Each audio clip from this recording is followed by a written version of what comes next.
pensar en que habla de que todo lo que Jesús toca en mi vida, pues lo hace asombroso. Y bueno, por eso me gustó, porque me siento identificada con esa parte, todo lo que Jesús eh, toca en mi vida es asombroso.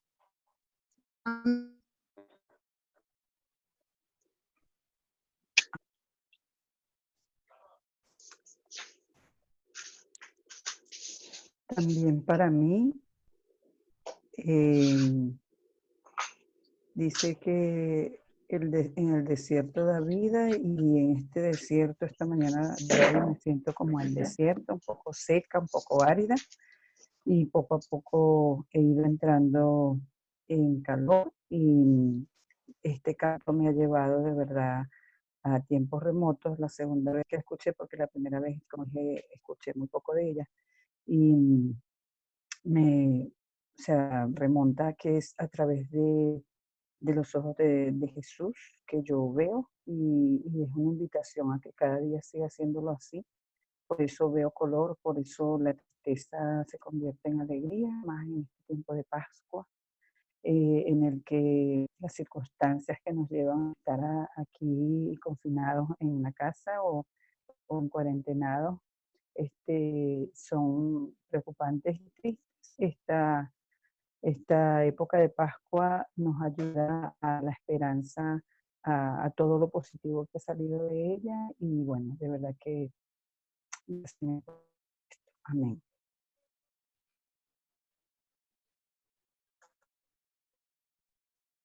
A mí me gustó muchísimo porque me recuerda, yo soy muy fan de los niños y algo que siempre he tenido en mente en mi oración ha sido, Señor, dame la capacidad de siempre asombrarme de las cosas, que nunca pierda la capacidad de asombro, tal cual como los niños es increíble, pero siempre se asombran por todo, no importa lo que le pongas al frente, para ellos todo termina siendo como algo asombroso. Y me encanta esa mirada de niño de asombrarse, entonces siento que en el caminar Jesús nos quiere recordar que todo es asombroso, que no fue una Semana Santa más, que no es una Pascua más, es nuevamente su Pascua, es nuevamente su resurrección y sigue siendo asombrosa nuevamente, que en medio de la cotidianidad yo siga pudiendo asombrarme de todo. Me encantó eso que decía, al desierto vida das y lo vuelves asombroso. Quizás uniéndome un poquito a lo que decía la tía, y lo que hemos venido hablando sobre qué es el desierto realmente, es increíble cómo el desierto también lo vuelve asombroso. Entonces, de mi oración me quedo con eso, que el Señor siempre nos permita y nunca nos quite ni perdamos nosotros la capacidad de asombro. Amén.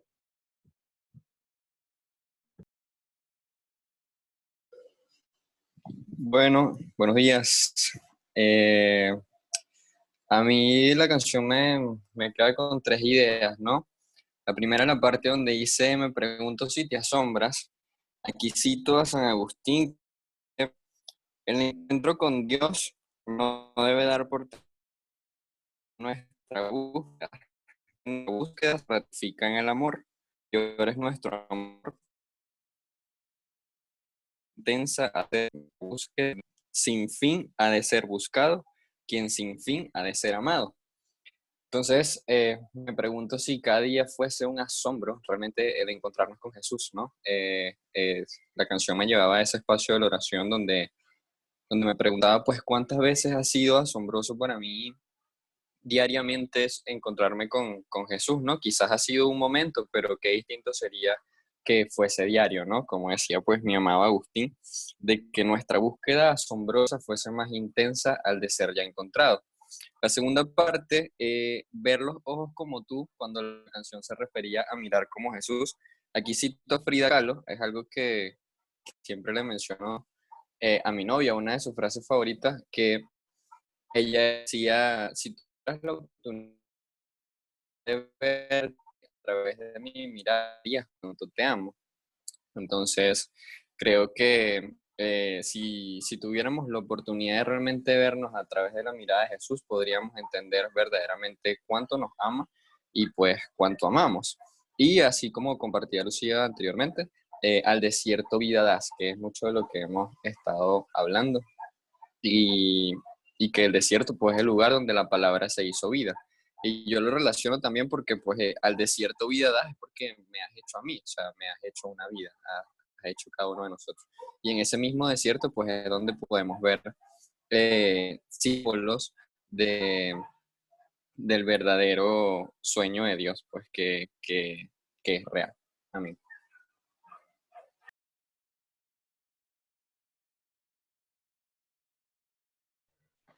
Al menos una persona más, por favor, que quiera compartir su oración y damos inicio a este encuentro de Pascua.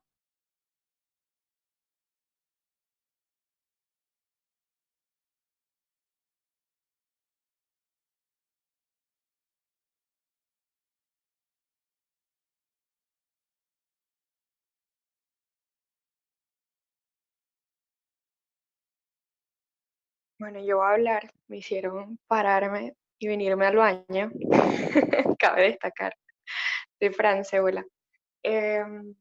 Bueno, yo quería resaltar que en la primera vez que la colocaste, dije, bueno, ya, nada más con la palabra asombro ya sé que me va a dar un golpecito ahí. Y dos, que lo dividí como en tres.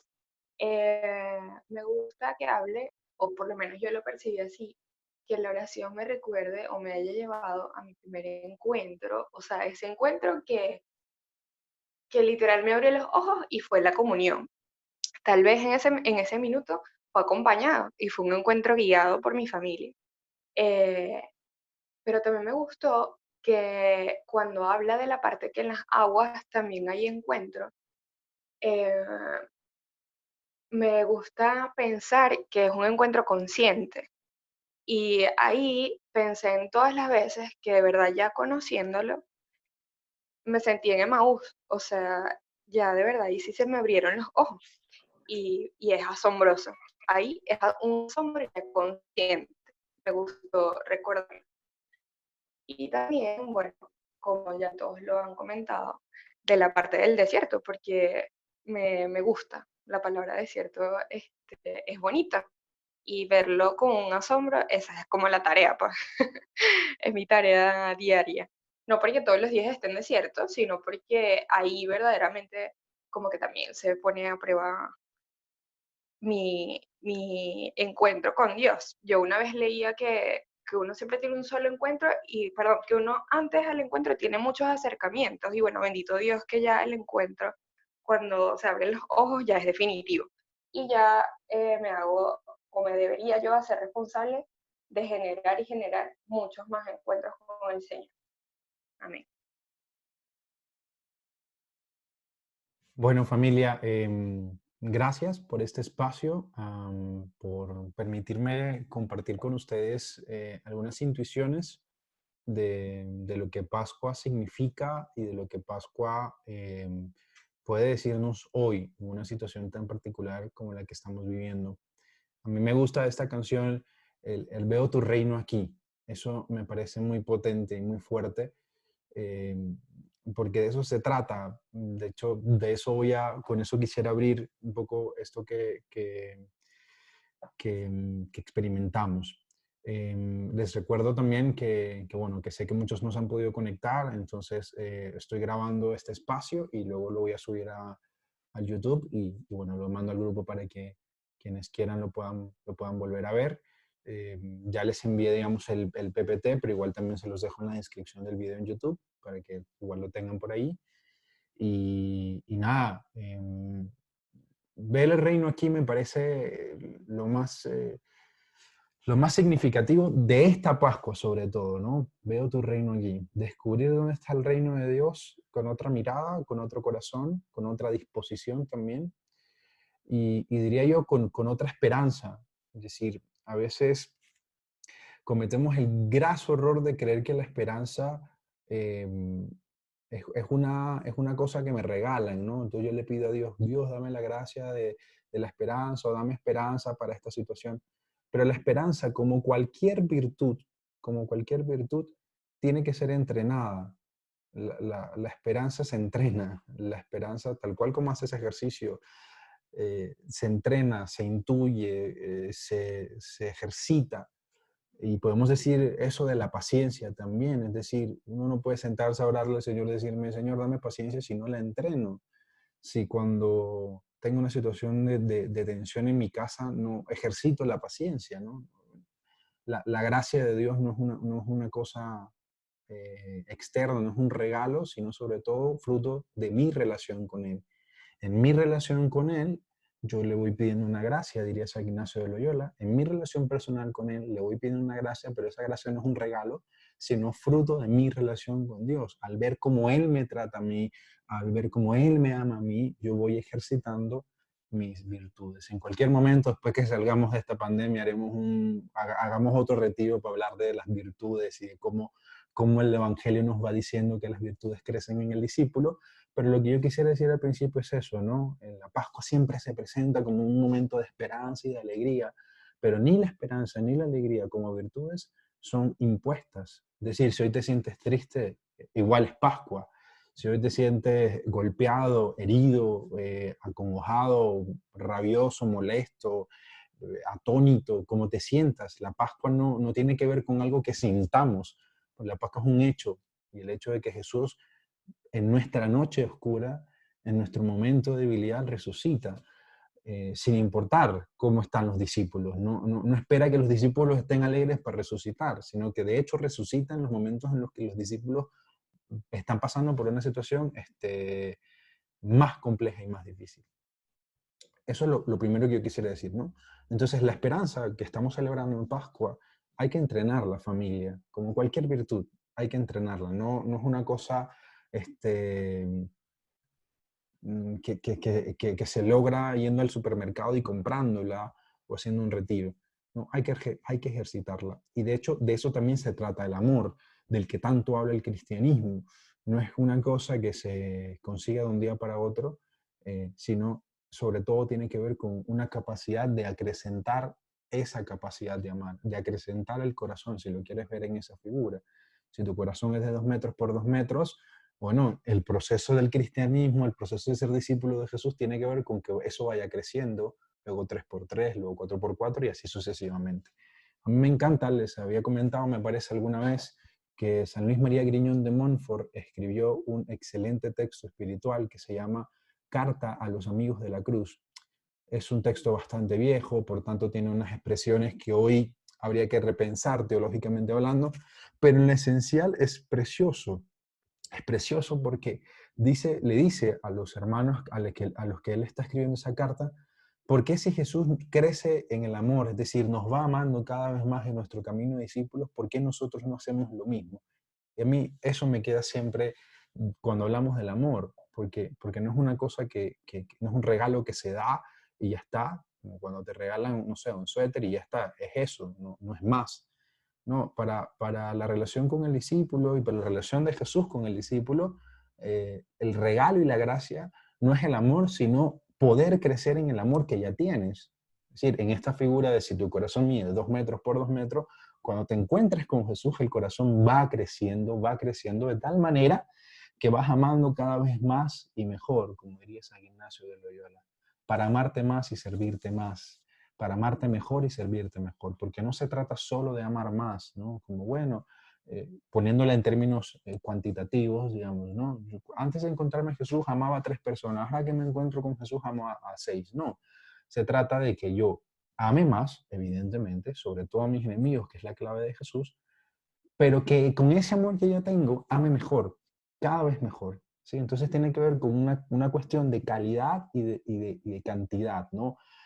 ¿Cómo crezco en el amor? Pero crezco en que puedo amar cada vez más a más personas, a más seres humanos, a más prójimos, a más enemigos, pero al mismo tiempo no los amo más porque toca hacerlo, sino que los amo mejor, ¿no? Entonces, quisiera como antes de empezar a hacer este pequeño preámbulo, porque ya luego corremos con la tentación de que Pascua tenga que ver con la alegría y la esperanza, pero hay que imponerla. Entonces, si Lucía no está alegre, no, entonces tú no estás en Pascua. Tú, nada que ver con Pascua. No, todo lo contrario. Como estés, tienes que ver con Pascua, ¿no? Porque Jesús no espera que sus discípulos estén bien para resucitar. Resucita en medio de la noche, según Juan, y eso me encanta. Todos los evangelistas ponen la resurrección de Jesús al día siguiente, a la mañana siguiente. En el texto de Juan dice, a la mañana siguiente, siendo todavía de noche, es como decir, como todavía no ha amanecido, pero ya era el día siguiente, ¿sí? Entonces Juan pone la resurrección de Jesús en la noche. Y yo no sé si ustedes han visto ese pequeñísimo detalle, pero es muy potente, al menos para nuestra vida espiritual y para lo que estamos viviendo hoy, ¿no? Pues bueno, Pascua y resurrección tienen que ver con eso, con que resucita en la noche, no en el momento de la plena luz, que va a significar para Juan la claridad, la paz, la tranquilidad, sino que resucita en la noche de la desesperación, en la noche de la dolencia, en la noche de, ¿sí? de no saber por esto por dónde va y demás. Si he sido claro hasta aquí, manitas arriba, he sido claro hasta aquí. Muy bien, entonces, familia, entremos a detalles. Les voy a compartir entonces la pantalla para que podamos ir dialogando en torno a esto. Creo que esto mejor lo corro por acá. A ver qué pasa si lo agrando. Listo, me gusta más así. Muy bien. Me gusta esta expresión de la palabra se hizo luz, porque yo creo que si hay algo que nos regala precisamente Juan, es una expresión muy bonita y es eso que nosotros llamamos la encarnación, ¿no? Nosotros decimos que el verbo se hizo carne, pero asimismo como decimos que el verbo se hizo carne, podemos decir que el verbo se hizo fragilidad, que el verbo se hizo esperanza, que el verbo se hizo compasión. Y en este tiempo de Pascua me parece a mí que la expresión sería el verbo se hizo luz. Por ahí recuerdo, yo tengo un proyecto que todavía no pude avanzar mucho, que es escribir un libro sobre una aproximación teológica a la evangelización digital. Entonces estaba yo en negociaciones con las hermanas de Paulinas para publicarlo con ellas. Y cuando me preguntaron, bueno, ¿y qué títulos has pensado? A mí se me ocurrió uno muy herético, que luego la monjita con mucho cariño me dijo, bueno, mira, a mí me encanta, pero luego publicarlo así puede ocasionarme algunos problemas. Y el verbo se hizo digital, ¿no? Era como una forma de decir que Jesús también se encarna en esa realidad. Pues bueno, Pascua tiene que ver con que Él, que es la palabra de Dios, que es el verbo encarnado, también se hace luz. Entonces yo quiero proponerles, les había comentado, al menos 3 luces. No sé si logremos ver 4, pero al menos 3 para mí es bastante lo que podríamos abordar y tienen que ver con los encuentros de Jesús. Un pequeño paréntesis, el próximo miércoles voy a estar trabajando en un retiro de Pascua con la gente que ha estado en el retiro del desierto. Sé que hay algunos que aquí han estado acompañándonos en ese retiro, pero voy a dejar el acceso público, es decir, por ahí les mando por el grupo, para que quien quiera profundizar, donde vamos a ver los 7 encuentros de Jesús, del Jesús resucitado, vamos a profundizarlos en las 7 semanas de Pascua, que además eso me encanta de la liturgia.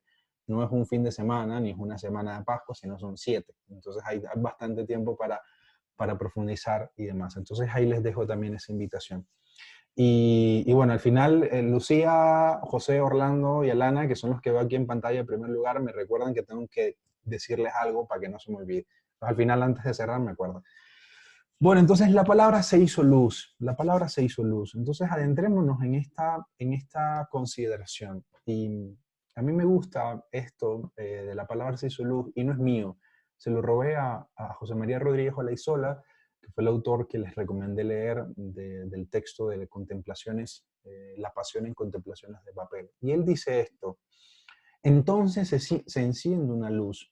No todos la ven, pero empieza a brillar. Y la oscuridad retrocede. Y la palabra se hizo luz. Y la luz empezó a salir al encuentro de los buscadores de amaneceres. Familia, si hay algo que tiene que ver con Pascua, no es con un hecho estático, ¿sí? Si hubiera sido un hecho estático, los discípulos se hubieran quedado en su casa, María de Magdala se hubiera quedado en su casa llorando. No, toda la Pascua tiene que ver con una búsqueda, e incluso podríamos decir con una nueva manera de buscar a Dios, con una nueva manera de buscar a Jesús. Ya llegaremos de nuevo a eso que les contaba hace unos días sobre el volver a Galilea. Pero ¿qué tiene que ver esto? Tiene que ver con un nuevo buscar, con un nuevo adentrarse en un camino de búsqueda, en un camino de encuentro, en un camino de dilucidar dónde se nos cuela Dios. ¿Dónde se nos cuela Jesús? Entonces, me parece que esto es la imagen más hermosa para Pascua. ¿Estamos nosotros dispuestos a ser buscadores de amaneceres? ¿Estamos dispuestos a ser buscadores de Dios? Que eso es un poco el horizonte y la línea que tiene el texto de la Isola que les mandé. Entonces, esa es la clave para esto, ¿no? Buscadores de amaneceres. Entonces, la luz, el amanecer y nosotros, que somos los que estamos en la vida, continuando, avanzando en esta pandemia, en este tiempo de cuarentena, a ver si somos buscadores de luz, buscadores de amaneceres, o tal vez se nos ha apagado un poco eso también, ¿no? Que es válido. Y por eso lo celebramos ahora, para recuperar también esas ganas de ser buscadores de amaneceres. Bueno, entonces, dos precisiones previas que a mí me parecen muy importantes porque van a enmarcar también esta reflexión. No es un curso de teología, no es un curso de cristología, esto que les quiero compartir, entonces no voy a entrar en la polémica de si la resurrección pasó o no pasó, de si fue un invento de los discípulos o no lo fue. Lo único que les puedo decir es que los evangelios no tienen la intención de describir cómo fue la resurrección. A los evangelistas no les interesa. Además que recuerden que, suponiendo un ejemplo, el Evangelio de Marcos se escribe en el año 70. Si Jesús muere aproximadamente en el año 30, estamos diciendo que hay 40 años de diferencia entre el hecho histórico de la resurrección de Jesús y la escritura del primer Evangelio. Es decir, hay bastante tela que cortar en medio de eso, de cosas que los discípulos viven, experimentan. Es decir, hay un tiempo. Por tanto, los evangelistas no tienen una intención histórica propiamente, no biográfica. No les interesa precisar cómo fue la resurrección, sino la experiencia del resucitado. Hace unos días hablábamos con Rafael Luciani por Instagram y hablábamos de este tema. Y por ahí alguna persona decía, no, porque es que si no decimos que fue un hecho histórico, entonces la resurrección no sucedió. Yo no sé ustedes, pero a mí me parece que decir que los evangelios relatan la experiencia del resucitado es igualmente verdadero. No sé ustedes, no sé, por ejemplo, la primera vez que, no sé, nadaste, o la primera vez que fuiste a la playa, o la primera vez que te comiste un pastel que no habías probado nunca antes, o la primera vez que cocinaste y probaste eso que cocinaste. Eso es una experiencia y es real. La experiencia es real, toda experiencia es real. Ya luego como tú la interpretes, como tú la construyas, no importa, pero la experiencia es real. Entonces, no voy a adentrarme en la polémica, eso lo podemos dejar para cualquier curso de cristología, sobre si la resurrección es verdadera o no es verdadera como hecho histórico, qué podemos afirmar, qué no podemos afirmar de la resurrección, que ya hecho está bastante estudiado por muchos teólogos, pero sí que me interesa decirles que los evangelistas no tienen una intención biográfica, sino sobre todo la intención de contar cómo fue la experiencia del resucitado. Y aunque no sea un hecho histórico, aunque pudiéramos concluir que no fue histórico, que no se sabe nada de eso, no importa porque la experiencia siempre es real. Cualquier experiencia es real, cualquiera. Y lo segundo que quiero decirles para llamar la atención sobre este tema es que fíjense ustedes que Lucas dice que Jesús no solo se les aparece como en unos momentos, en unos días, sino que se le aparece por 40 días a los discípulos y que además se les aparece para una cosa importantísima y bellísima. Según Hechos de los Apóstoles, capítulo 1, versículo 3, hablándoles acerca de lo referente al reino de Dios. ¡Qué belleza! Porque el resucitado, tal cual como habíamos visto cuando trabajamos los relatos de la pasión, los anuncios de la pasión del Evangelio de Marcos, Jesús cuando resucita tampoco se dedica a hablar, no, mira, el cielo es así, Dios es así, no, sino que remite a los discípulos al reino de Dios para decirles, oiga, es que el reino de Dios está aquí, no está arriba, no está allá, está aquí, hay que construirlo aquí y ahora. Entonces eso me parece muy, muy bonito, eso lo podríamos revisar en cualquier otro momento, porque entonces Pascua tiene que ver con eso, con que el resucitado se nos vuelve a aparecer, se nos acerca, se nos aproxima, sale a nuestro encuentro, pero no para hablarnos de cualquier cosa, sino para hablarnos del reino de Dios. Es decir, para remitirnos a Galilea, en el caso de los evangelios sinópticos, y para remitirnos también a Jerusalén, en el caso de los discípulos de Maús. Entonces, para que ustedes lo tengan ahí en cuenta, en ese marco, ¿no? Es hermoso también reconocer eso, porque a veces pensamos que el resucitado vino a decir un montón de cosas, Pero no, si se fijan, casi siempre vuelvan a Galilea, vuelvan a Jerusalén, no sé qué, y además Lucas lo refuerza diciendo que les hablaba sobre el reino de Dios, lo referente al reino de Dios. Es decir, el resucitado aún sigue predicando el reino de Dios. Habrá que pensarnos qué significa esa expresión tan linda de Lucas. Entonces, nada, adentrémonos al primer encuentro que quiero compartir con ustedes. Mateo 28, 8, 15. Dejo el micrófono en mute para que quien lo tenga, quien lo encuentre, lo lea para todos, por favor. Ojalá lo pueda leer 2 veces para que entonces nosotros podamos repensar lo que nos va diciendo. Y mientras lo va leyendo, quien lo tenga a la mano, pensemos, ¿no? Con qué nos llama la atención de este texto y qué luz por ahí aparece. Quien lo tenga es bienvenido.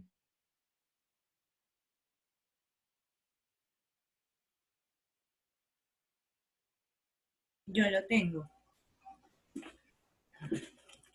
Ellas salieron rápidamente del sepulcro y con temor, pero con mucha alegría, corrieron a llevar la noticia a los discípulos. Jesús salió a su encuentro y las saludó. Ellas se acercaron, se echaron a sus pies y lo adoraron. Entonces Jesús les dijo: no teman, digan a mis hermanos que vayan a Galilea y allí me verán. Mientras las mujeres iban de camino, algunos de los guardias fueron a la ciudad y comunicaron a los jefes de los sacerdotes todo lo ocurrido. Estos se reunieron con los ancianos y acordaron en consejo dar una buena suma de dinero a los soldados, advirtiéndoles: digan que sus discípulos fueron de noche y robaron su cuerpo mientras ustedes dormían. Y si el asunto llega a oídos del gobernador, nosotros lo convenceremos y responderemos por ustedes. Los soldados tomaron el dinero e hicieron lo que les habían dicho. Y esta es la versión que ha corrido entre los judíos hasta hoy. Palabra del Señor.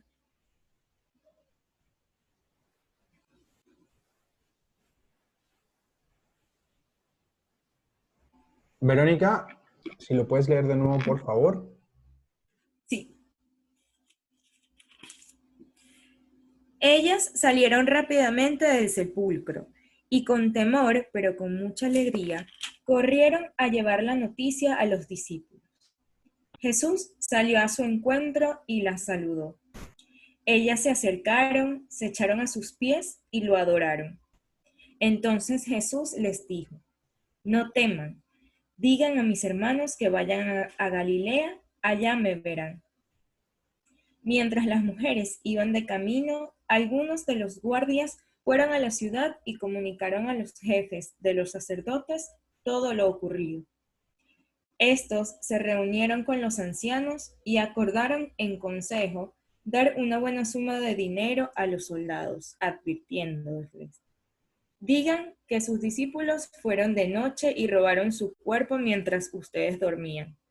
Y si el asunto llega a oídos del gobernador, nosotros lo convenceremos y responderemos por ustedes. Los soldados tomaron el dinero e hicieron lo que les habían dicho. Y esta es la versión que ha corrido entre los judíos hasta hoy. Muy bien, Verónica, ya que estás ahí y has leído el texto, cuéntame, ¿a ti qué te llama la atención? ¿Alguna cosa que tú digas, oye, esto está interesante? Bueno, yo sinceramente lo que más me llamó la atención fue la última parte, porque creo que nunca había leído esta cita, que es que debido a ese soborno de los guardias, esa es la historia que muchas personas, y que bueno, que ahorita una religión o una secta, es la que mantiene hasta el sol de hoy. O sea, qué impresionante cómo de algo tan, o sea, una falsa noticia para mí, ha permitido que eso perdure por tanto tiempo. Y que eso vaya por encima de todo lo que vino después, o sea, todas las muestras que Jesús dio después de, o sea, Él resucita y todo lo que lo que formó, pues, luego de esto. Eso es lo que más me llamó la atención. Muy bien. ¿Alguien más que quiera compartir? ¿Una persona más? Para entonces adentrarnos al texto. ¿Qué les llamó la atención?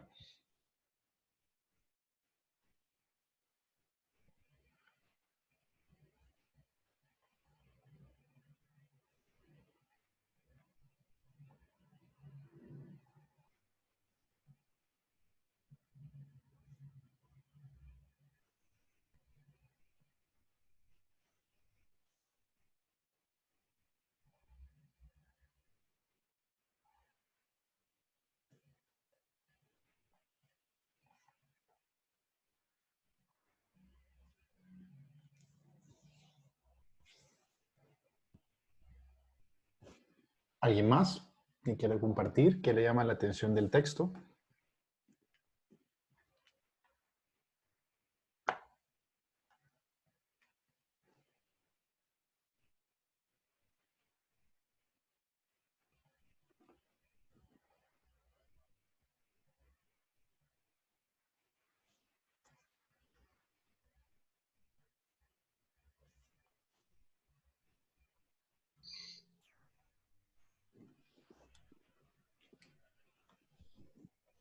A mí me parece increíble que, o sea, a pesar de todo lo que ocurrió con la crucifixión de Jesús y todo lo fuerte que pudo haber sido, los sumos sacerdotes aún se mantenían firmes con la idea de hacerlo nada, o sea, de que él fuese cualquier persona y llevarlo hasta el final, hasta tratar de convencer, como dice ahí, al gobernador. O sea, era tanta su envidia, su, no sé, rabia o impotencia, que ellos prefirieron hacer todo como lo comenzaron haciendo, dando dinero, o sea, llevándolo por la avaricia. Muy bien, Enrique, sobre eso vamos a dialogar porque es un tema interesante. Entonces, adentrémonos al texto. Yo quisiera compartir con ustedes primero estas tres ideas. La buena noticia que nosotros predicamos, que muchas veces nos invitan a predicar, nos invitan a anunciar, tiene que ver en clave de Pascua, en clave del resucitado con el encuentro con Jesús. Y eso no se nos puede olvidar. A mí me sorprende que todo lo que tiene que ver con Pascua, todo lo que tiene que ver con resurrección, todo lo que tiene que ver con la predicación después de eso, tiene que ver con que unos personajes muy concretos, discípulos de Jesús, se encuentran con él. Entonces, lo primero que quiero decir es, fíjense ustedes lo hermoso del texto, en el versículo 8, con miedo, aunque también con alegría, corrieron. Repito eso, con miedo, aunque también con alegría, al menos así traduce mi Biblia. Me parece precioso que entendamos que lo que les decía al principio, ¿no? Pascua a veces se presenta como una alegría que tiene que imponerse, ¿no? Entonces todo el mundo tiene que estar alegre en Pascua porque la Pascua es alegría. No, fíjense que en la configuración que hace Mateo de la experiencia de Pascua aparecen ambas cosas juntas, el miedo y la alegría, el gozo y la esperanza. Entonces, me encanta que esto lo pongan porque esto es demasiado humano, esto es plenamente humano. Uno no está unos días tristes y luego otros días alegres, sino que en el mismo día puede experimentar todo esto, ¿no? Eso ya que lo digan con mucho más profundidad los psicólogos. Entonces, la experiencia de Pascua se entreteje, ¿sí? Se cose con dos hilos que tienen que ver con el miedo y la alegría, ¿sí? No son separadas, no es que ellas estaban tristes y al día siguiente ya estaban alegres, no, todavía tienen que llorar a la muerte de su amigo y todavía tienen que pasar su tiempo de duelo. Recuerden ese detalle importantísimo que les decía al principio. El primer evangelio, el evangelio de Marcos, se escribe en el año 70 aproximadamente. Han pasado más o menos 40 años desde que Jesús murió y cuando los evangelistas lo escriben, releen, reestructuran la experiencia del resucitado, pues claro, por un tema de estilo narrativo, pues escriben como si murió y al día siguiente, a los 3 días, resucitó y ya al momento de que pasó eso, ya los discípulos estaban alegres. Pero ustedes saben muy bien, quienes han tenido la experiencia cercana con la muerte, que eso no sucede así. Es decir, si me permiten les cuento algo personal. Este mes, al final, el 30 de abril, se va a cumplir un año desde que mi papá murió. y yo todavía eso no lo logro acomodar en mí.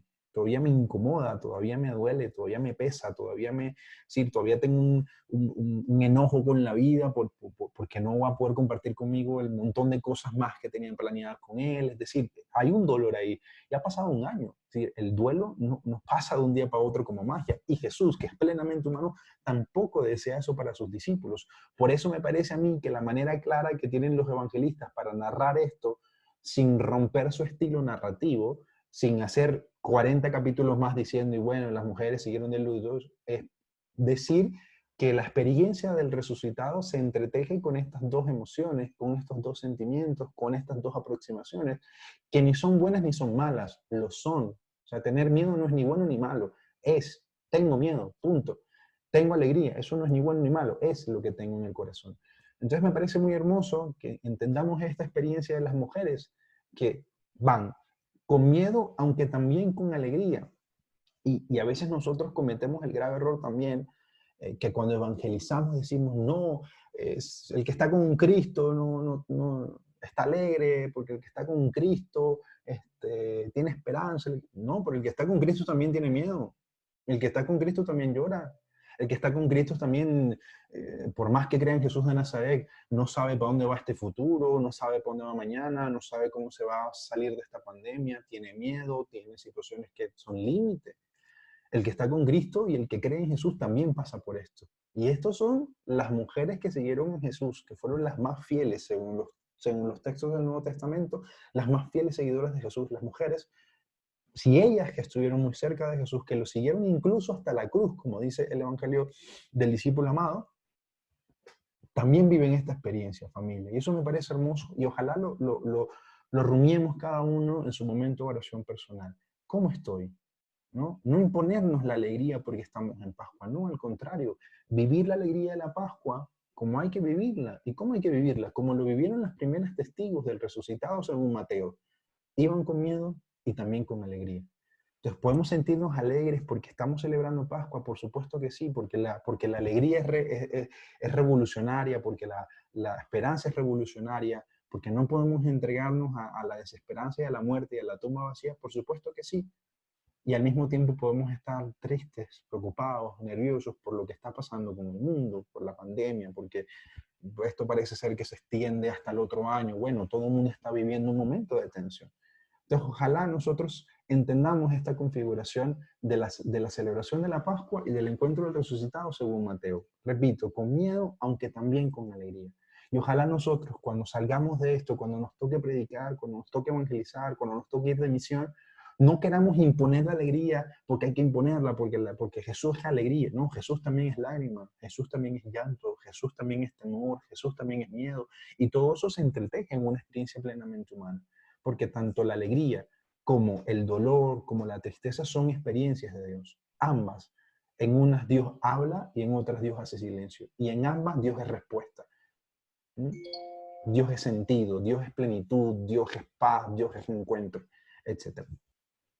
Segundo punto que quiero decir, tal cual, esto me parece muy importante porque casi que atraviesa todo el Nuevo Testamento, atravesó la experiencia del pueblo de Israel en Egipto, y esto me parece muy lindo porque la iniciativa también, según los relatos de Pascua, según Mateo, la iniciativa viene de Jesús. Eso me parece muy potente. La resurrección no ocurre porque nosotros lo pidamos, la resurrección no ocurre porque nosotros oremos, ni porque lo obliguemos a Dios a que haga esto, ¿no? La resurrección ocurre porque a Jesús le dio su santa voluntad, porque al Padre le dio su santa voluntad, para no decir otra expresión. Entonces me parece muy lindo, ¿no? El resucitado toma la iniciativa de encontrarse con los suyos. No es una iniciativa de los discípulos, ni siquiera podríamos decir de sus más cercanos discípulos, Pedro y demás. Casi que las únicas que toman la iniciativa de buscar al menos son las mujeres, como lo vemos en este texto y en los otros. Entonces, la iniciativa de encontrarse la toma Jesús. Es Jesús el resucitado quien quiere encontrarse con los suyos. Y en este caso me parece muy lindo porque hablando de eso, de buscadores de amaneceres, buscadores de Dios, se encuentra Jesús con estas mujeres mientras van de camino. no pueden olvidar ese detalle, mientras van de camino, no cuando están en la tumba vacía, ni cuando están en la casa sentados esperando a ver qué pasa, sino cuando van de camino, igual como pasa con los discípulos de Maús. Entonces, Pascua y resurrección tienen que ver con ir de camino y caminando encontrarnos con el resucitado y caminando tener la experiencia del Jesús viviente. Entonces, bueno, esto me parece lindo también, descubrirlo, que la intención del encuentro, la iniciativa es de Jesús. Es Jesús quien sale a su encuentro, ¿no? En eso Jesús le salió al encuentro y la saludó. Fíjense ustedes que aquí hay un detalle distinto a los encuentros de Juan con el resucitado de María de Magdala, porque aquí Jesús le sale a su encuentro, la saluda y de inmediato ellas se acercaron, se abrazaron a sus pies y se postraron ante él. Es decir, a diferencia de la experiencia de María de Magdala, según Juan, que tiene que conversar con Jesús y luego cuando Jesús la saluda, María fue que entiende que es el maestro, aquí aparece que Jesús se pone en ellas, en camino, se encuentra con ellas de camino y las saluda. Y el saludo es tan claro que lo reconocieron de inmediato. Y yo me hago la pregunta, ¿qué saludo podrá haber sido ese? Pues claro, me parece a mí que tuvo que haber sido el saludo cotidiano. El saludo como se saludaban cuando iban a comer, cuando iban a cenar, cuando iban a caminar, cuando iban de compras, cuando se sentaban a leer la palabra, cuando se sentaban una tarde a conversar, cuando se fueron al desierto, cuando...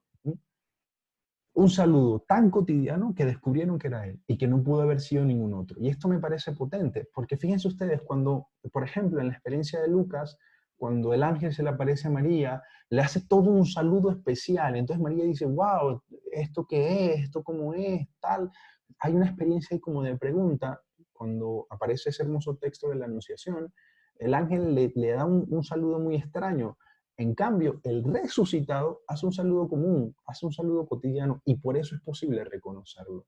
Para quienes ya han tenido experiencia de Jesús, a mí me sorprende esto, también lo diré más adelante, a veces no sé, como que en la medida en la que vamos creciendo en nuestra experiencia de Jesús, como que vamos haciendo la experiencia de fe más complicada y más elevada, entonces hay que decirle Jesús, nuestro Señor, el Kyrios, oh, Rey del universo, Rey del mundo, pero fíjense ustedes que el resucitado no habla así, el resucitado habla como en la vida cotidiana y por eso a mí me gusta llamar a Jesús en mi oración amigo, hermano, maestro, que es, no sé, que esas otras palabras que nos hemos inventado en medio de la liturgia, que son válidas, por supuesto, pero a mí en el Nuevo Testamento, esta experiencia que Mateo nos propone para Pascua, me parece que tiene que ver con una cosa más sencilla, más humilde, más tranquila, más cotidiana. Por eso me gusta este texto, porque las mujeres lo reconocen de inmediato. Y cuando me hago la pregunta, ¿cómo lo reconocen de inmediato? ¿Por qué lo reconocen de inmediato? A mí lo que me surge, al menos es lo que yo intuyo, es que las tuvo que haber saludado como las saludaba cuando estaban en la casa. Se les decía mujeres, se les decía doñas, mis señoras, amigas, hermanas, como, no sé, como les llamara en la vida cotidiana, el saludo fue tan cercano, que estas mujeres dijeron, la única persona que nos habla así, que nos llama así, es Jesús de Nazaret. Y por eso lo reconocen de inmediato y se tiran a sus pies. Entonces, eso es lo segundo que quisiera subrayar, que la iniciativa la toma Jesús, la iniciativa de encontrarse con las buscadoras de Dios, con las buscadoras de amaneceres, es Jesús, que a Jesús lo encontramos mientras vamos de camino y que lo más hermoso de la experiencia del resucitado en este texto de Mateo es que el saludo fue tan impactante, pero no fue un saludo así místico, mágico, sino fue el saludo cotidiano que permitió que estas mujeres lo reconocieran de inmediato, a diferencia de la experiencia de María de Magdala, donde tiene que haber un diálogo previo para que cuando Jesús le dice María, entonces ella lo reconoce. Pero fíjense ustedes, en Mateo pasa lo mismo, solo que no, que está implícito, ¿no? La saluda y lo reconocen de inmediato. Y el tercer elemento que me parece importante, que también se repite en Mateo, y que ya se los había comentado en la experiencia de Marcos, tiene que ver, familia, con que la cita con el resucitado, el lugar donde nos encontramos con el resucitado es Galilea. Y Galilea es el lugar donde Jesús empezó la misión. Incluso hablábamos de la Galilea de los gentiles, la Galilea de los paganos. Es decir, Jesús no les dice, nos vamos a encontrar en la tierra de nosotros los judíos, ahí donde, en el templo. No, no, dice, en la Galilea, en Galilea. Y cuando pensamos en Galilea, tenemos que pensar en eso también, ¿no? Que es el lugar de la misión, que es el lugar del encuentro con los despreciados por la religión de la época de Jesús, con los rechazados por la religión de la época de Jesús, y a quienes Jesús más amó y quiso. Escribí yo un poema hace unos días en el que decía que amó mucho más a los pobres que a su propia familia. Si recuerdan que incluso en el Evangelio de Marcos se dice que María y sus hermanos fueron a buscarlo porque creían que estaba fuera de sí, o sea, que estaba loco, ¿sí? ¿Y por qué creían que estaba loco? Bueno, porque se juntó con un montón de gente que se supone que es impura. Está loco. Incluso María vive esa experiencia de decir, mi hijo está loco porque se está reuniendo con gente que no debería reunirse, ni debería encontrarse, ni los debería sentarse, invitarlos a sentarse a la mesa, ¿no? Entonces, eso es importante. Y me gusta mucho porque el texto dice que allí lo verán. Es decir, ya Jesús está allá, ya Jesús está en Galilea, ya Jesús está, y pensándolo para nosotros, ya Jesús está ya en ese lugar en el que nosotros pretendemos ir a buscarlo y en el que nosotros pretendemos ir a anunciarlo. Por eso para mí evangelización tiene más que ver con permitirle a las personas que descubran que Jesús ya estaba allí desde siempre. No que nosotros los llevamos en una cajita, Orlando, que nosotros llevamos a Dios en una cajita y entonces vamos a predicar este retiro para que los pecadores se conviertan. Entonces llevamos a Dios en una cajita y cuando terminemos de predicar el retiro, entonces mira, ya Dios está en tu vida, porque has hecho este retiro, porque has aceptado, porque empiezas a creer. No. Según la experiencia del resucitado, Él ya está en Galilea. Y eso no es una cosa que los discípulos puedan o no hacer o deshacer. Ya está en Galilea. ¿Sí? No es que dice, bueno, cuando lleguen a Galilea, entonces yo voy a estar, yo voy a llegar, ustedes lleguen primero, yo llego después. No, ya, allí lo verán. Es decir, ya el resucitado se encuentra en esa gente. ¿Y en qué gente? En los religiosos, en los sacerdotes del templo, en los letrados. No, el resucitado ya está en quienes. En la Galilea de los gentiles, en la Galilea de los paganos, en la Galilea donde se encuentran todo ese montón de personas, hombres y mujeres rechazados por la religión de Jesús, por la religión de la época de Jesús. Y eso me parece poderosísimo.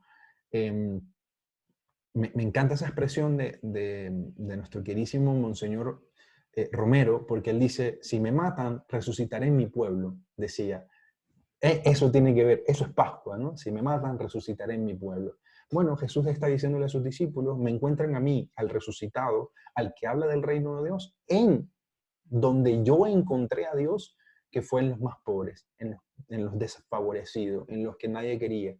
Ahí me van a encontrar, ahí van a experimentar lo que significa que yo esté resucitado.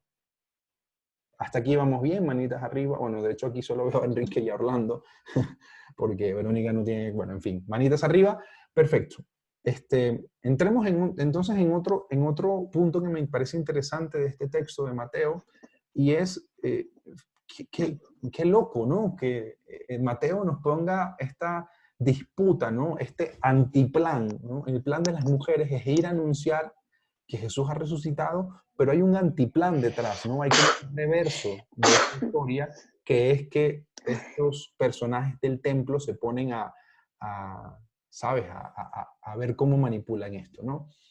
Lo primero que ocurre es que el Sanedrín se vuelve a reunir, y esto me parece muy potente, porque parece que el Sanedrín durante toda la experiencia del Nuevo Testamento, no lo sabemos a ciencia cierta de manera histórica, pero sí que la narración de todos los textos del Nuevo Testamento, de los evangelios, casi que nos narran que estos manes solo se reunían para hablar mal de Jesús, solo se reunieron para acabar con Jesús. Se reunieron antes, cuando estaba vivo, para esta famosa expresión de la venta, ¿no? de las 30 monedas, que era lo que costaba un esclavo en esa época, que hace Judas, y ahora después también. O sea, Jesús incluso después de la muerte es para esta gente un problema. Y eso es importante que lo tengamos ahí. Por lo mismo que vuelvo y digo, familia, porque a veces queremos imponer la Pascua como si fuera una alegría plena y como si todo el mundo tiene que estar alegre. No, pero la Pascua, fíjense ustedes, en el caso de Juan, como les decía hace un momento, tiene que ver con que el resucitado vive esa experiencia, es resucitado en la noche. Y en Mateo tiene que ver con que Jesús resucita y aún así hay un revés de la historia. como si quisiéramos decir que la Pascua de Jesús, que la resurrección de Jesús es muy pobre, como fue su vida. Es muy sencilla, como fue su vida. No intenta imponerse, porque el resucitado nunca se les aparece a la gente del Sanedrín para decirle, ustedes son unos infieles, pecadores, brutos, idiotas, porque no creyeron en mí, miren que resucité. No, no tiene la intención de imponerse a la fuerza, sino tan humilde que aparece en el camino y les dice, véanme en Galilea, y cuando tú vas a pensar que es Galilea, es la Galilea de los paganos, de los gentiles, de los pobres. Mi resurrección es así de pobre, como yo he sido toda mi vida. No voy a cambiar. Entonces, a veces presentamos la Pascua y la resurrección como una cosa poderosa, como que Dios, y tiene que ver con una cosa tan sencilla y tan humilde, y es tan pobre y es tan humilde que el Sanedrín se vuelve a reunir para incluso matar esa pequeña esperanza, para incluso matar esa pequeña porción de luz que apenas ha aparecido en la vida de los discípulos. Entonces tienen dos planes, ¿no? El plan A, negocian, como negociaron la vida de Jesús, por un dinero. Entonces le dicen a los guardias, mira, te vamos a dar tanto para que tú digas que se lo robaron, ¿no? Y segundo, o en el plan B, si esto llega luego a manos del gobernador y ustedes tienen problemas con él, no se preocupen que nosotros no nos encargamos de él, hablamos con él. Fíjense ustedes cómo el reverso de la historia tiene mucho de fuerza también, y eso sigue pasando hoy. Es decir, Jesús resucitó, lo decimos con mucha alegría, con mucha esperanza, y al mismo tiempo descubrimos que hay situaciones políticas, sociales, económicas, geográficas, personales, relacionales, que nos cuestan creer que esa esperanza va a seguir viva, que nos cuesta creer que esa esperanza vale la pena seguir aferrándose a ella, ¿no? Entonces, esto me parece hermoso porque la Pascua de Jesús, según los evangelios y según Mateo, no se impone. Es tan débil, es tan pobre, es tan sencilla, es tan humilde como fue la vida de Jesús, que el Sanedrín se reúne para también acabar con esa pequeña porción, con esa estalatita de esperanza. Bueno, ¿qué nos está queriendo decir eso al menos para nosotros? Pues bueno, lo que yo intuyo es que ojalá nuestra esperanza, aunque sea pequeña, sea fuerte. Que aunque nuestra esperanza parezca un poco infantil, ¿no? Como de, ¿cómo vas a tener esperanza en medio de esta situación tan horrible que estamos pasando por X o Y, Z? Entiendas que la esperanza tiene que ver con eso. No tiene que ver con que se acaben los problemas, porque Jesús, habiendo muerto, después de eso todavía sigue teniendo problemas con el Sanedrín, que fueron los que lo mataron, fueron los que negociaron con Pilatos y el gobernador para matar a Jesús. Bueno, esto no quiere decir lo que les decía yo al principio, ¿no? Que la esperanza no es una cosa así mágica, sino que es una virtud que se desarrolla, que se pone en ejercicio, que se practica.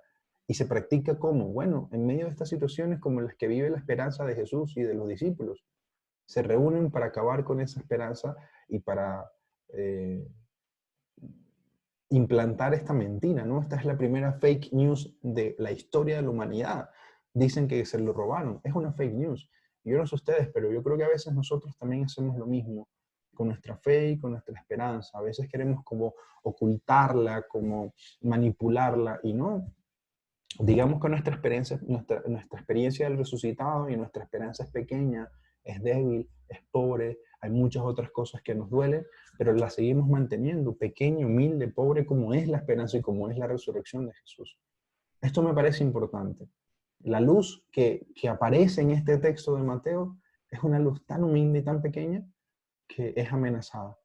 Y me parece a mí que eso tiene que ver mucho con lo que estamos viviendo y con lo que podemos vivir después de esto, ¿no? ¿Cómo podemos nosotros caminar después de esto para pensarnos la fe, para pensarnos la vida, para pensarnos la esperanza, para pensarnos tantas otras cosas? Bueno, familia, que los sanedrines de nuestras historias, de nuestras vidas, de nuestros países, de nuestras situaciones políticas, sociales, económicas, relacionales, no neguemos, están ahí. Sepamos mirarlas con valentía y al mismo tiempo sepamos que ese miedo que nos da también estas situaciones que son el reverso de la historia, el antiplan de la esperanza, no nos quite la alegría de que Él resucitó, como le ocurre a las mujeres. Repito ese versículo, ¿no? Con miedo, versículo 8, con miedo, aunque también con alegría. Nos da miedo que el Sanedrín quiere matar nuestra pequeña esperanza. Nos da miedo que el Sanedrín se reúna para implantar fake news de nuestra esperanza. Nos da miedo que esto que no dominamos nosotros, que es externo a nosotros, nos amenace y nos diga que nuestra esperanza no vale nada. Pero aún con ese miedo tenemos la alegría de que Él toma la iniciativa, de que Él quiere estar con nosotros y de que a Él lo vamos a encontrar, no en el Sanedrín, no en el templo, no en el Santo Santorum, no ahí, no, lo vamos a encontrar en la Galilea de los paganos y de los gentiles, porque Jesús se hizo uno con ellos. Y nuestra misión, según lo que nos recuerda Pablo, es hacernos pobres con los pobres, llorar con los que lloran, alegrarnos con los que se alegran, para ganarlos a todos, para la buena noticia de Jesús. Hasta aquí esta primera parte de este primer encuentro. Voy a decir alguna cosita más sobre Galilea y luego les voy a dejar un tiempo para unas preguntas y que ustedes tengan un tiempo de oración. Como tenemos esta versión premium de Zoom, no va a haber que cortarla, así que yo les voy a dejar una canción aquí sonando para que ustedes también, si quieren, puedan escucharla y hacer su momento de escritura, que me parece importante. Pero antes de avanzar, leyéndoles una cosita de Galilea, de José Antonio Pagola, me gustaría saber qué piensan, qué les surge con esto que he compartido, bueno, qué les llama la atención.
Hola Marco, este, nada, de verdad que, bueno, muy apreciadas las intuiciones. Para ser breve en lo que voy a compartir, me gustó mucho la parte del encuentro con Jesús en Galilea. Lo referíamos mucho bueno, a que íbamos a esa tierra de misión donde ya Jesús estaba presente ahí, ¿no? Entre esa gente, que nosotros no los íbamos a llevar a Jesús, sino que Jesús ya estaba presente ahí. Eh, y me gustó mucho ese enfoque como que a la misión, a la comunidad. Pero yo aquí me llegó también esa Galilea personal mía, ¿no? Porque a veces estoy muy acostumbrado a encontrar a Jesús en el servicio, en el amor, en las buenas obras, cuando soy bueno, cuando realmente obro según su voluntad. Pero saber que Jesús resucitado también está presente ahí en mi Galilea, en mi debilidad, ¿no? En esos aspectos de mi vida que Él ciertamente ya está ahí. Tengo que estar consciente de eso, de que Él ya está obrando en esa parte, que no es que cuando yo sane esas cosas, Jesús va a estar ahí presente, sino que ya Él en este momento está ahí. Entonces, este tiempo de cuarentena ha sido mucho de interiorización y gloria a Dios por eso. Y no quiere decir que, y justamente ha sido mucha interiorización, no porque haya sido mejor de lo que he estado haciendo todo este tiempo, sino justamente porque siento que este tiempo ha sido mucho de prueba, de tentación, de superar obstáculos personales.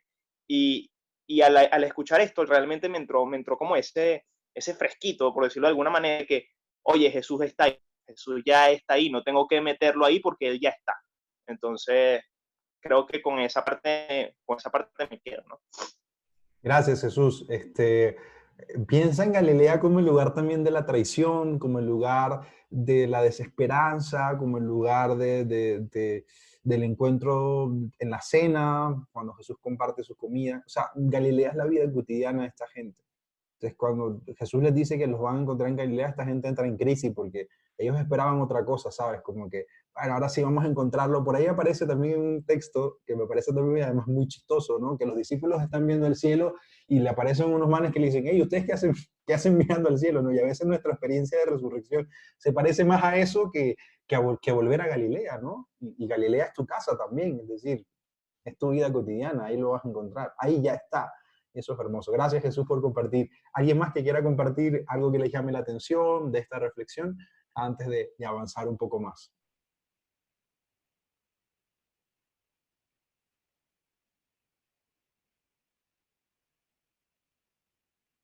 Hola Marco, ¿se escucha? Sí, ok, bueno, a mí me gustó muchísimo el tema que tú decías, saludo cotidiano, y por eso fue impactante.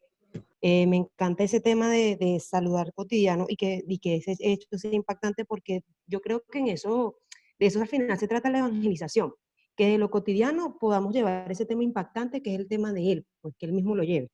Siento que a veces no es adornar, no es hacerlo extraordinario, no es hacerlo lo súper grandioso, sino que desde ese tema cotidiano, de nuestra cotidianidad, de lo que vivimos, de siendo naturales y auténticos, podamos llevar ese Jesús resucitado, porque Él ya está allí. Entonces eso como que jugar con eso me ha traído mucho eso, que no es un Jesús extraordinario, no es ese Jesús que se aparece directamente en la sinagoga, en el Sanedrín, sino que ese Jesús que aparece en el camino porque aparece en lo cotidiano. Entonces me quedó. Y aparte de eso, la esperanza fue pequeña pero fuerte. O sea, qué brutal pensar que, o sea, me imagino que en ese tema, el tema de los soldados, el tema de los fariseos, había mucho más poder ahí que lo que pudieran predicar los apóstoles. Y sin embargo, mira dónde estamos ahorita, la iglesia que tenemos. Entonces, la esperanza fue pequeña, pero era tan fuerte que mira lo que somos. Me recuerda mucho al granito de mostaza. Entonces, bueno, me llama también a eso, que aunque mi esperanza tal vez sea pequeña, si es fuerte, entonces tal vez podemos lograrlo. Entonces, bueno, muchísimas gracias por esas dos frases que de verdad me quedaron de este primer encuentro. Querida, yo recuerdo cuando Joseph Ratzinger, el cardenal, antes de ser papa, escribía que la iglesia del futuro iba a ser pequeña pero fuerte. Y yo añoro que nuestra iglesia sea pequeña. Añoro que nosotros descubramos estas cosas que están en el Evangelio, porque a veces queremos una iglesia, encuentro de jóvenes de 50,000, de 100,000, de 200,000, y cuando uno va a ver quiénes son los que quedaron ante la cruz, fueron unos cuantos. Es decir, la iglesia se configura como una comunidad pequeña, pero fuerte, y su fortaleza está en que es pequeña. Su fortaleza está en que su esperanza es pequeña y que no depende de ella. O sea, es decir, la iglesia nunca ha dicho desde el principio de su experiencia como comunidad, nunca creyó, no, nuestra fuerza está en la buena predicación de Pedro, en la buena predicación de Juan, en la buena predicación de Marcos, ¿no? La esperanza de ellos estaba en Jesús de Nazaret. Y ellos ponían lo poquito que tenían. Y eso me parece muy potente. A veces hemos puesto nosotros nuestro mensaje de resurrección y nuestra iglesia como demasiado poderosa. Y a veces yo digo, pues eso, al menos hasta lo que yo entiendo del Evangelio, a veces tiene muy poco que ver, ¿no? A veces presentamos una iglesia poderosa. Sí, mira, que tenemos un montón de jóvenes, somos más católicos en el mundo que otras religiones. Ojalá fuéramos más pequeños para entender eso, ¿no? No tanto que ver con que si son muchos o pocos católicos, sino con que nuestra experiencia tiene que ver con la humildad, con que nuestra esperanza fue pequeñísima. Y fíjate tú el detalle que tú ponías, ¿quiénes eran más fuertes? ¿No? Obviamente el poder político y religioso, el Sanedrín, los soldados romanos tienen mucho más poder que unos simples pescadores y unas mujeres que en la época de Jesús no tenían ni voz ni voto. Eso no vale nada, esa gente no vale nada. ¿Qué valía? El poder religioso y el poder político. Y ellos son los que se ponen en contra de esta pequeña esperanza. Me parece a mí que Mateo nos está hablando hoy también a nosotros, ¿no? También hoy se vive eso. Y no solo como factor externo, no solo, sí, es que la política en nuestro país, no, nosotros también en la iglesia hacemos a veces lo mismo, ¿no? Apagamos las pequeñas esperanzas que hay por ahí. Pero bueno, ¿alguien más que quiera compartir?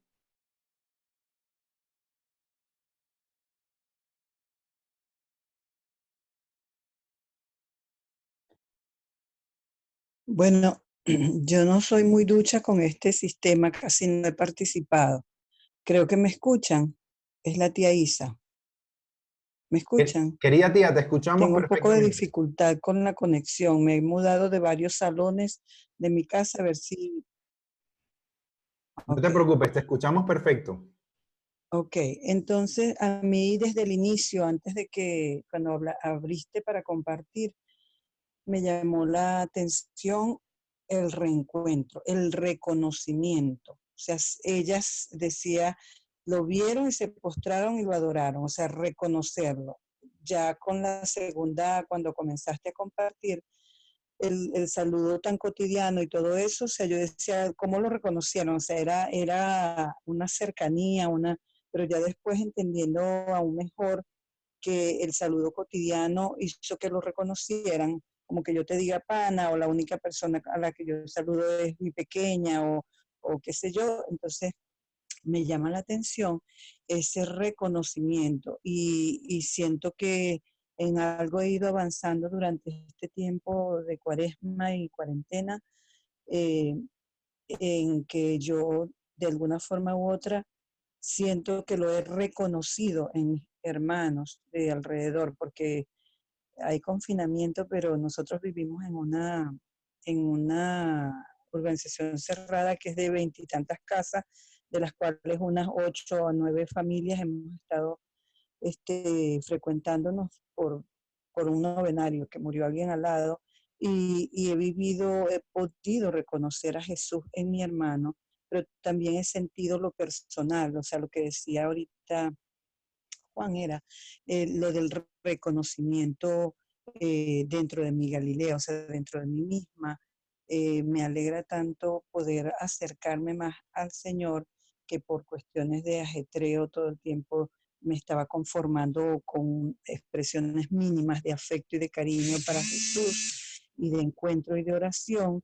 Y hoy por hoy me doy cuenta que con esta experiencia contigo, que el diálogo también es oración y he incrementado más ese diálogo con Jesús y ese reconocerlo en cualquier cotidianidad mía de mis quehaceres diarios, en todos los momentos, en cambios de ambientes en mi casa que no son, no lo había reconocido antes. Entonces, bueno, es un poco eh, para esperar los otros encuentros de Jesús y manifestaciones en sus otros encuentros, lo dejo hasta aquí, pero sí me he dado cuenta que he tenido más cercanía con Jesús y más reconocimiento y ojalá siga siendo así cuando nos reabramos a esa vida normal y cotidiana. Gracias, tía querida. Incluso a mí me parece muy interesante de lo que compartes con nosotros, esa posibilidad de reconocer que la oración es un diálogo, ¿no? Ustedes que muchas veces han estado cerca de esa experiencia de los carmelitas, ¿no? Como Teresa decía que la oración era hablar de corazón a corazón, entre dos amores, entre dos amigos. Y eso me parece muy, muy, muy potente. Y rescato una cosa, tía, también de lo que decías tú, Jesús, que me parece también muy potente, incluso para pensarlo en la vida sacramental. Que esto no lo digo yo, lo decía el gran maestro San Juan de la Cruz, decía que antes de ir al sacramento de la reconciliación, ya yo estaba perdonado, ya el perdón lo había recibido. Imagínate tú, o sea, repensar todo desde esto es muy hermoso y muy fuerte. Y esto viene de una intuición de San Juan de la Cruz. Muchos otros teólogos y místicos lo han dicho también, pero recuerdo a San Juan de la Cruz que decía, antes de que yo vaya al sacramento de la reconciliación, ya he recibido el perdón de Dios. Es decir, que incluso pensar en que cuando voy a confesarme, cuando voy a la Eucaristía, cuando voy a la comunidad, cuando voy a hacer mi vida sacramental, ya Jesús está allá, ¿no? Ya Jesús está allá esperándome y ya Jesús está en ti, perdonándote. Es decir, a veces hemos puesto como condiciones, ¿no? Me gusta esta imagen un poco de superhéroes, ¿no? A veces pensamos que el pecado es la kriptonita de Dios, y entonces cuando Dios te ve pecando a ti, Jesús, Dios sale corriendo porque no puede, porque tu pecado le quema la piel, y no, es cuando más te abraza, es cuando más te reconoce, es cuando más está contigo, porque el pecado nunca ha sido superior a su amor, ¿no? De hecho, la manera inversa, pensaríamos nosotros que el pecado a veces se quita a golpe de fuerzas, y no, la pedagogía de Dios y que Jesús nos ha mostrado es que el pecado se supera amando, y Él es el primero en amarnos, así que eso me parece también muy interesante que lo tomemos en cuenta.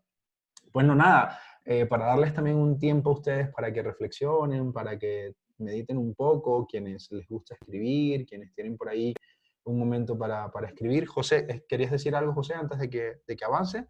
Me parece que tienes la mano alzada, pero no sé si quieres compartir algo.